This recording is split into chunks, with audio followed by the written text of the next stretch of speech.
Welcome to Films and Stills UK. Today we're going to take a look at video codecs supported by Nikon Z8 and Z9 cameras. We will look at Nikon's own NRAW, which is a 12-bit codec, and then we're going to take a look at Prores 422HQ and H.265. We will look at 4K versions of each codecs. So what that means is the NRAW is going to be a line-skipped version of RAW, whereas Prores and H.265 are downsampled from 8K. Both Prores and H.265 are 10-bit codecs, and they were shot in N-Log gamma curve. I also shot NRAW in N-Log gamma curve just so that I can easily grade. I can easily apply a grade to one of the nodes and one of the clips, and then just copy it to another. For NRAW, the gamma curve doesn't really exist besides being in metadata. This is because it's a raw format, so it doesn't really have a gamma curve as the other two codecs do. What we're going to see next is 4 different scenes. Each scene has been shot with the same manual settings on the camera. The only difference is the codecs. So there's 4 scenes, 3 different codecs, that makes 12 clips. We will grade those clips to an extreme. This is not something you normally do, but this is just to show how colors degrade when you try to save yourself. For example, if you have not adjusted the exposure properly and you really need to pull that data from the footage. We will see if 4:2 color sampling is any different to 4:0, and we will stack that against RAW. We will see how all of that plays out. So yeah, let's jump into Resolve. Okay, so here we are in Resolve. This set of clips covers 4 scenes with extreme grade. This demonstration is to show what to expect in the extreme scenario where you messed up the exposure and want to save the footage to get you out of trouble. Each of the 4 scenes was shot in N-Log, starting with line-skipped NRAW 4.1K, downsample Prores 422HQ, and H.265 in 10-bit mode, also downsampled from 8K. The grade was copied from one clip to another with slight adjustment for exposure, as NRAW exposure is slightly higher on the camera for some reason than other codecs. The difference, however, is very minimal and doesn't do that in all the scenes. I'm not sure what's going on there. Maybe it is how Resolve is reading the color information, but that's really the only difference between the clips. Here we are in the first scene. We're going to start with NRAW. And as you can see, there was an extreme grade applied to the footage. I'm actually going to play that in a loop. So you can see the colors just slightly break down and flicker on the edges here of the sky where the deep blue transitions into white. Besides that, everything else looks really good. Bear in mind, this is a very high magnification, so that hopefully this overcomes the extreme YouTube compression algorithm and you can actually see the difference on a big screen. Okay, next one is Apple Prores. And as we can see, the color flicker is a lot more pronounced here, where the color flickers all over. So each shade of blue is flickering not only on the edges, as it was present in NRAW, but literally throughout the frame. And I think this is due to the fact that Prores is 4:2, whereas RAW, I believe it is 4:4. However, I wasn't able to find any information on this. The next clip is H.265. And as you would expect, this extreme grade produces rather messy image on H.265. As you can see, the sky is basically a slideshow. Even though the computer is not producing a usable frame rate here, you can still see that colors change every second or so, every time a keyframe comes into play. This is down to the compression, but also due to the noise reduction you can't really turn off in H.265. Okay, the next set of clips show how each codec handles overexposure. So I overexposed the sky here. So right about in this area, it's completely overexposed, as you can see on the waveform in the right bottom corner, where the colors are completely flat, and no matter what I did, they stayed this way, so you can't really extract any more information from this area. And I'm just going to really quickly show you that NRAW produces this flat line, as well as Prores. There is absolutely no difference. You can't really extract the information from the overexposed area, as well as H.265. So there is no difference here whatsoever.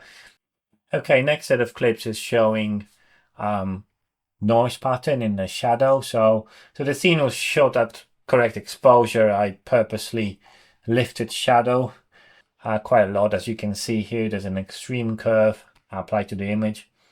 And we're just going to play RAW. So again, this is 4.1K. Pay attention to how much detail you can see in this plank here in the wood pattern, as we're going to compare it to Prores next. So let's move on to that one. And again, Prores, you can see the noise is very similar in this particular example. Prores has got a bit more blockiness to the noise. Again, I think this is due to the compression of Prores that is different to NRAW. But there's also a bit more detail in the actual image. So all the lines are a little bit sharper. There's a bit more texture to the image, and it's not only in the shadow, it's throughout the frame. And then we're going to compare this to H.265. And again, H.265 is just looking very smeary and not natural at all. You can see again, there's a slideshow in any areas that has been lifted or adjusted quite a bit. And as we can see, the noise is actually gone from the image. However, it is replaced by just those blobs of colors. If you were to lift shadow and you actually had a person here, I think it would look really bad. Okay, next we're gonna look at another noise example, this time in highlights. I don't think this is any different to noise pattern in shadows. However, it's just really easily visible here what the difference is between different codecs in terms of noise. So if you were to push an image to an extreme, you would get some noise anyway. And again, this is ISO 800. It's just been pushed a lot, and this area has been stretched, as you can see, to an extreme example by just look at this curve. I mean, and take a look at the noise. Take a look at how noise looks like in the line skipped 4K footage recorded in NRAW.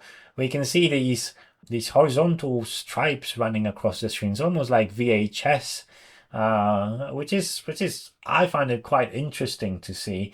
It's not something I would expect from raw footage. It definitely doesn't appear to be this way in photos. So this is really interesting how line skipping is actually affecting noise. The difference in 8K is quite dramatic. I'm not going to show it to you in this video, but 8K is a lot more organic in terms of the classical noise. So perhaps that's a topic for another video. Okay, let's move on to Prores next. In Prores, you can see there's quite a bit of compression showing up here. Because the image is completely unusable. I'm not saying the raw image was that much better, but this noise here and this blockiness that comes from Prores compression, even when watched at 100%, this is still really bad.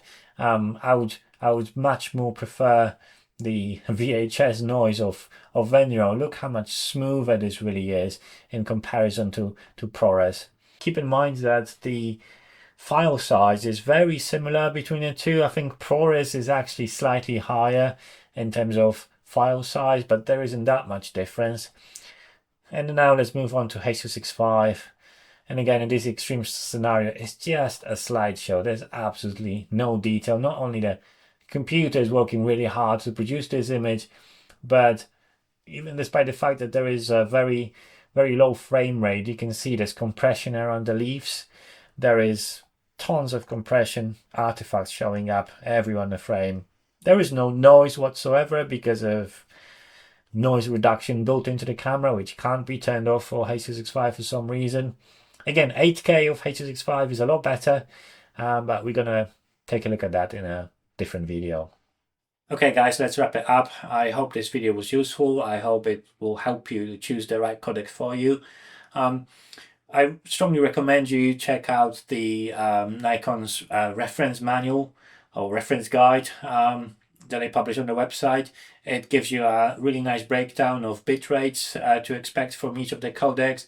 It's got all the frame rates and resolutions listed, and from that list you can clearly conclude that NRAW is the most versatile codec on this camera in terms of resolutions and frame rates available. You can shoot this in DX mode, in FX mode, in landscape mode. There's so many options. That the most from all the other codecs. So for my personal needs, I really like NRAW. I like how it grades. I like that it's almost as fast to edit as Prores. And the camera also produces proxy files for you. So if you are on a lower end hardware, then what you could do is you could rewrap those MP4 proxy files into a .mov format, and you can just put that into a proxy folder where your NRAW footage is, and the Video Resolve will automatically map the proxy to the RAW. And then from the Resolve, you can just choose to view the footage, your edit in proxy mode to save your resources. So hope you find this helpful. Thank you very much for watching, and I'll see you next time.